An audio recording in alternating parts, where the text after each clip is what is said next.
ಸ್ವಾಗತ. ನಾನು ನಮ್ರತ. ಇವತ್ತಿನ ಬಿಗ್ ಫೈವ್ ನಲ್ಲಿ ಇವತ್ತು ನನ್ನ ಜೊತೆಗೆ ನನ್ನ ಸಹೋದ್ಯೋಗಿಗಳೆಲ್ಲರೂ ಇದ್ದಾರೆ. ಮೊದಲನೇದಾಗಿ ಬಿಗ್ ಒನ್ ಸ್ಟೋರಿ ಏನು ಅಂತಂದ್ರೆ, ಇವತ್ತು ಕುಮಾರಸ್ವಾಮಿ ಅವರು ಒಂದು ಸ್ಫೋಟಕವಾದ ಹೇಳಿಕೆಯನ್ನ ಕೊಟ್ಟಿದ್ದಾರೆ ಮೈತ್ರಿ ವಿಚಾರಕ್ಕೆ ಸಂಬಂಧಪಟ್ಟಂತೆ. ಅದ್ರ ಬಗ್ಗೆ ಡೀಟೇಲ್ಡ್ ಆಗಿ ಹೇಳ್ತೀನಿ. ಇನ್ನು ಇವತ್ತಿನ ಬಿಗ್ ಫೈವ್ ನ ಎರಡನೇ ಪ್ರಮುಖ ಸುದ್ದಿ, ಪಂಚಮಸಾಲಿ ಸಮುದಾಯದ ನಾಯಕ ಇನ್ನು ಬಿಜೆಪಿಯ ಉಚ್ಚಾಟಿತ ಶಾಸಕ ಯತ್ನಾಳ್ ಬಗ್ಗೆ ಒಂದು ದೊಡ್ಡ ಸುದ್ದಿಯನ್ನ ನಿಮ್ಮ ಮುಂದೆ ಇಡ್ತೀವಿ. ಎಸಿನೋ ಬಿಗ್ ಫೈವ್ ನಲ್ಲಿ ಮೂರನೇ ಸ್ಟೋರಿ, ಕಾಂಗ್ರೆಸ್ ನಲ್ಲಿ ಆಗ್ತಾ ಇರುವಂತ ಮಹತ್ವದ ಬೆಳವಣಿಗೆ. ಆ ಬೆಳವಣಿಗೆ ಏನು ಅನ್ನೋದ್ರ ಬಗ್ಗೆ ಮಾಹಿತಿ ನೀಡ್ತೀನಿ. ಇನ್ನು ಬಿಗ್ ಫೈವ್ ನ ಟಾಪ್ ಫೋರ್ತ್ ಸುದ್ದಿ, ವಿನಯ್ ಅವರ ಸೂಸೈಡ್ ಪ್ರಕರಣದ ಕುರಿತಾದಂತಹ ಡೀಟೇಲ್ಡ್ ಇನ್ಫಾರ್ಮೇಶನ್ ನಾನು ನಿಮಗೆ ಹೇಳ್ತೀನಿ. ಇದು ಬಿಗ್ ಫೈವ್ ನ ಮೊದಲನೇ ಸ್ಟೋರಿ, ಗ್ಯಾರಂಟಿ ನ್ಯೂಸ್ ನ ಬಿಗ್ ಬ್ಲಾಸ್ಟಿಂಗ್ ಸ್ಟೋರಿ. ಕೆಲವೇ ದಿನಗಳಲ್ಲಿ ಬಿಜೆಪಿ ಜೆಡಿಎಸ್ ಮೈತ್ರಿ ಖತಮ್ ಆಗುತ್ತಾ? ಕರ್ನಾಟಕದಲ್ಲಿ ಬಿಜೆಪಿ ಜೆಡಿಎಸ್ ಮೈತ್ರಿ ಮುರಿದು ಬೀಳುತ್ತಾ?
ಇದು ಗ್ಯಾರಂಟಿ ನ್ಯೂಸ್ ನ ಬಿಗ್ ಬ್ಲಾಸ್ಟಿಂಗ್ ಸ್ಟೋರಿ. ಕೆಲವೇ ದಿನಗಳಲ್ಲಿ ಬಿಜೆಪಿ ಜೆಡಿಎಸ್ ಮೈತ್ರಿ ಖತಮ್ ಆಗುತ್ತಾ?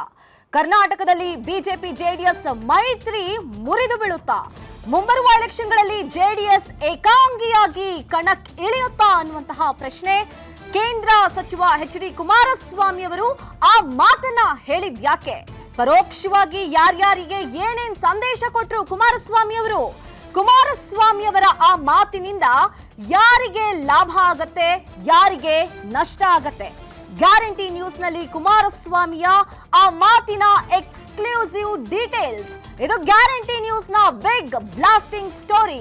ಮೈತ್ರಿ ವಿಚಾರಕ್ಕೆ ಸಂಬಂಧಪಟ್ಟಂತೆ ಕೇಂದ್ರ ಸಚಿವ ಎಚ್.ಡಿ. ಕುಮಾರಸ್ವಾಮಿ ಅವರು ಇವತ್ತು ಸ್ಫೋಟಕವಾದಂತಹ ಒಂದು ಹೇಳಿಕೆಯನ್ನ ಕೊಟ್ಟಿದ್ದಾರೆ. ಹಾಗಾದ್ರೆ ಏನ್ ಹೇಳಿದ್ರು ಎಚ್.ಡಿ. ಕುಮಾರಸ್ವಾಮಿ ಅವರು?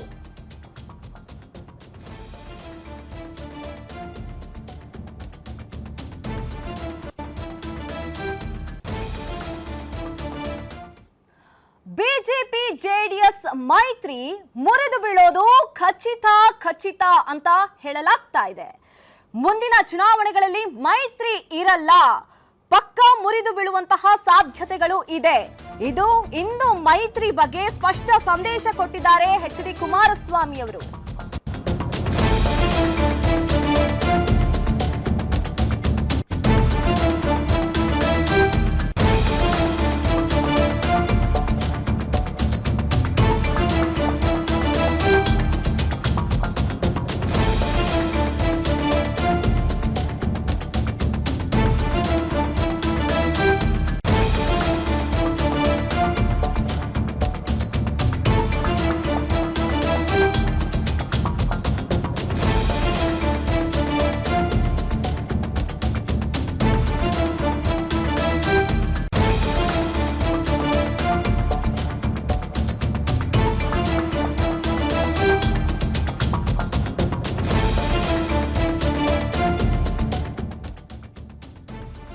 ಬಿಜೆಪಿ ಜೆಡಿಎಸ್ ಮೈತ್ರಿ ಮುರಿದು ಬೀಳೋದು ಖಚಿತ ಅಂತ ಕುಮಾರಸ್ವಾಮಿ ಅವರು ಸೂಕ್ಷ್ಮವಾಗಿ ಒಂದು ಮಾತನ್ನ ಹೇಳಿದ್ದಾರೆ.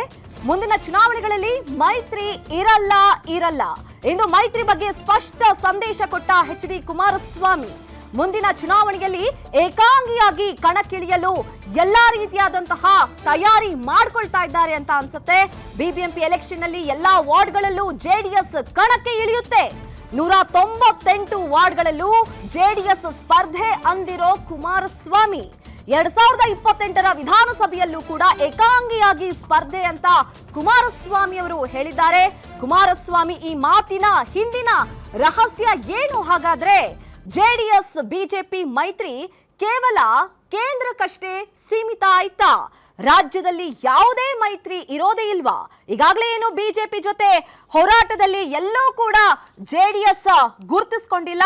ಬಿಬಿಎಂಪಿ ಚುನಾವಣೆಯಲ್ಲಿ ಎಲ್ಲಾ ವಾರ್ಡ್ಗಳು ತಮ್ಮ ಅಭ್ಯರ್ಥಿಗಳನ್ನ ನಿಲ್ಲಿಸ್ತೀವಿ ಅಂತ ಈಗಾಗಲೇ ಏನು ಕೇಂದ್ರ ಸಚಿವ ಎಚ್.ಡಿ. ಕುಮಾರಸ್ವಾಮಿ ಅವರು ಬಹಳಷ್ಟು ಸೂಕ್ಷ್ಮವಾಗಿ ಹೇಳಿದ್ದಾರೆ.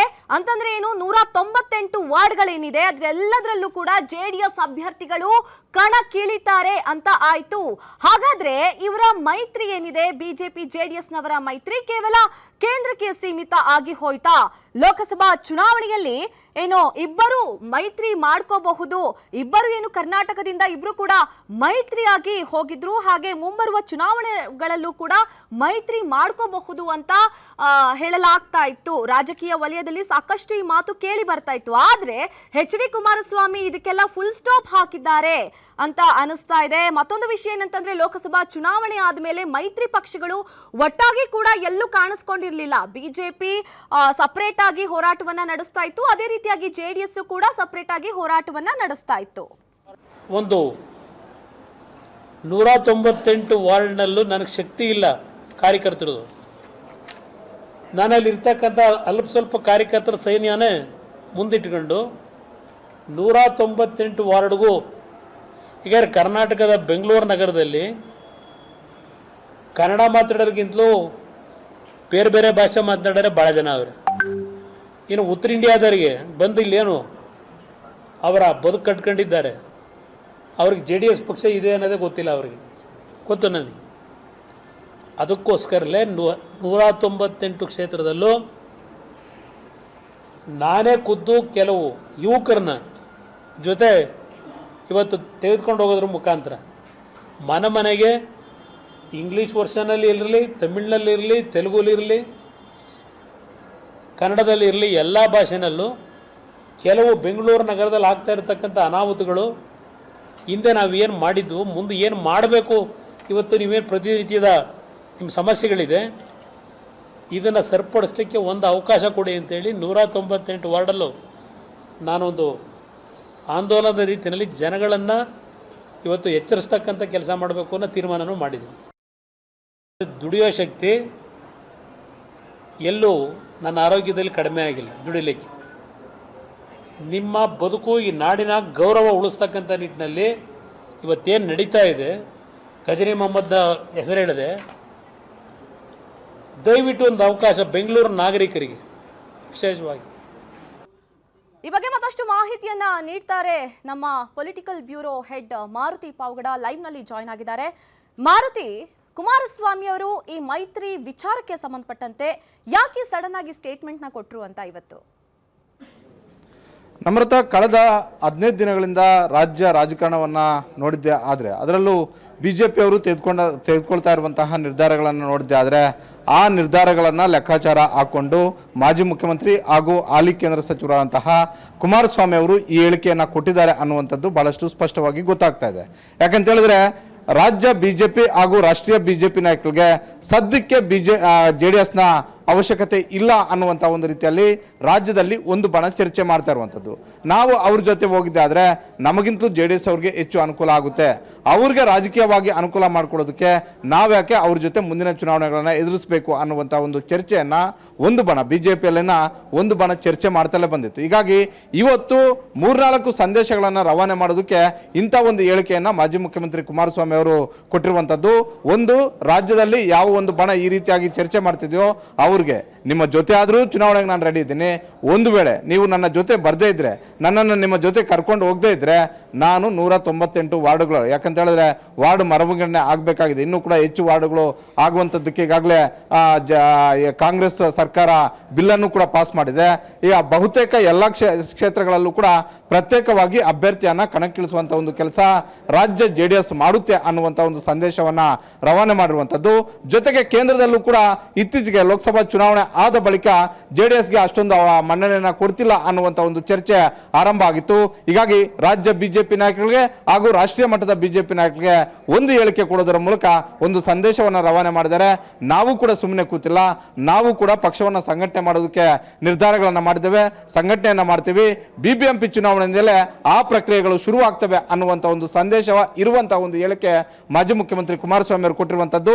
ಈ ಹೇಳಿಕೆ ರಾಜ್ಯ ರಾಜಕಾರಣ, ಅದರಲ್ಲೂ ಬಿಜೆಪಿ ಮತ್ತೆ JDS ನಮ್ಮ ಮೈತ್ರಿ ಮೇಲೆ ಯಾವ ರೀತಿಯಾದಂತಹ ಒಂದು ಪರಿಣಾಮಗಳನ್ನು ಬೀರುತ್ತೆ, ಇದು ದೆಹಲಿಗೆ ಮುಟ್ಟಿದ್ದೆ ಆದ್ರೆ ಮುಂದಿನ ದಿನಗಳಲ್ಲಿ ಮುಂದೆ ಬರುವಂತಹ ಹಲವು ಚುನಾವಣೆಗಳಲ್ಲಿ ಮೈತ್ರಿಯನ್ನ ಖತಮ್ ಮಾಡಿಕೊಂಡು ನಿಮ್ಮ ಪಾಡು ನಿಮ್ಮದು, ನಿಮ್ಮ ರಾಜಕೀಯ ನಮ್ಮದು ಅನ್ನುವಂಥ ಒಂದು ರೀತಿಯಲ್ಲಿ ಬಿಜೆಪಿ ಮತ್ತೆ JDS ಪ್ರತ್ಯೇಕವಾಗಿ ಚುನಾವಣೆಯನ್ನ ಎದುರಿಸ್ತಾವ.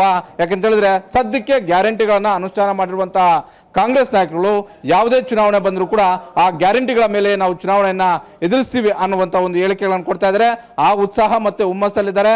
ಜೊತೆಗೆ ಮೊನ್ನೆ ನಡೆದಂತಹ 3 ಕ್ಷೇತ್ರಗಳ ಬೈ ಎಲೆಕ್ಷನ್ ಗೆದ್ದಿರೋದು ಅವ್ರಿಗೆ ಬಹಳಷ್ಟು ಹುಮ್ಮಸ್ಸು ಕೂಡ ತಂದಿದೆ. ಹೀಗಾಗಿ ಇಂಥ ಒಂದು ಕಾಂಗ್ರೆಸ್ ಅನ್ನ ಎದುರಿಸಬೇಕಾದ್ರೆ ಎರಡೂ ಪಕ್ಷಗಳು, ಒಂದು ಕಡೆ ಬಿಜೆಪಿ ಮತ್ತೊಂದು ಕಡೆ JDS ಪ್ರತ್ಯೇಕವಾಗಿ ಹೋಗಿದ್ದೆ ಆದ್ರೆ ಅದು ಯಾರಿಗೆ ಲಾಭ ಆಗುತ್ತೆ ಅನ್ನುವಂಥ ಒಂದು ಲೆಕ್ಕಾಚಾರವನ್ನು ಇಟ್ಕೊಂಡು ಮುಂದಿನ ದಿನಗಳಲ್ಲಿ ಹೆಜ್ಜೆನ ಇಡುವಂಥ ಒಂದು ಸಾಧ್ಯತೆ ಇರುತ್ತೆ. ಆದರೆ ಈ ನಿನ್ನೆ ನಡೆದಂತಹ ಬಿಜೆಪಿ ಪ್ರತಿಭಟನೆ ಆಗಿರ್ಬೋದು, ಇದಕ್ಕೂ ಮೊದಲು ನಡೆದಂತಹ ಬೆಲೆ ಏರಿಕೆ ಪ್ರತಿಭಟನೆಗೆ JDS ಅವರಿಗೆ ಬಿಜೆಪಿ ಅವರು ಆಹ್ವಾನವನ್ನು ಕೊಟ್ಟಿರಲಿಲ್ಲ. ಹೀಗಾಗಿ ರಾಜ್ಯದಲ್ಲಿ ಚರ್ಚೆ ಆಗ್ತಿದ್ದು ಬಹುತೇಕ ಮೈತ್ರಿ ಖತಮ್ ಆಗುತ್ತೆ ಅಂತ.